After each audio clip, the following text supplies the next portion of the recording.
Hi, this is Justin from Anything Once, and we're headed to Stewart's Brewing Company in Bear today to see how brewers Rick Hoffman and Eric Boyce produce some of their award-winning beers. I started out as a home brewer. I was living in Tucson and really loved good beer. Wasn't making a lot of money, so I started making beer in my kitchen. And I was just really lucky that I got really into it really fast.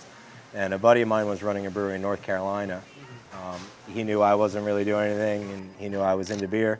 So he made me an offer. You know, he said, if you can be here in a week, I've got a $5 an hour job for you, scrubbing floors and stuff. And I jumped at it, and so yeah, I did my apprenticeship there in North Carolina. I started here as the assistant brewer in September of 1998. Like with any alcohol production, it's a yeast fermentation. So what we want to do, we need some sort of sugar source for the yeast to consume, which is going to produce alcohol. In the case of beer, we get our sugar from grain. It's a grain sugar, specifically barley or malt sugar. And so basically the brewing process is the challenge of converting the starch in the malt into sugar, extracting it, flavoring it with hops, and then fermenting it. The wine guys have it easy because they pride themselves on this vintage being good or this vintage being not so good, you know. It's accepted. You know what I mean? It all depends on the harvest. For us, we're expected to make the same product, even though the harvest is different every year. We do have to make adjustments to the recipes because of that. Some years you'll get less extract, less sugar out of the grain. The hops, the bittering potential of hops, change dramatically batch to batch and even bag to bag.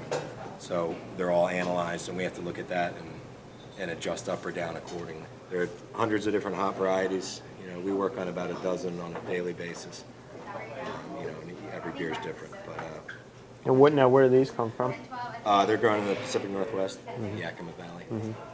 But we get hops from all over the world. Hops are a lot like wine grapes. You can plant the same one in another country and it's going to taste different. Gotcha. Dealing with the customers is part of the business. You know, so we have to, you know, even if you're having an off day, you got to be ready to smile and talk to somebody because people are into it. And that's what's neat about the business. It's something that, you know, people get behind. You know, I mean, we're just kind of in a neighborhood here in a strip mall. You know, we got developments around and there's a brewery here. I mean, that's really cool. A lot of people think that's really cool. We're kind of the local brewery and people have pride in that. I've been here 12 of the 15 years. Some of these guys have been coming in since the day we opened. You don't get into it for the love of money. But yeah, I enjoy what I do. At the end of the day, I get to see everybody sitting at the bar drinking my beer. I mean, it's a good feeling, you know. And I get free beer too. I'm not going to argue that point.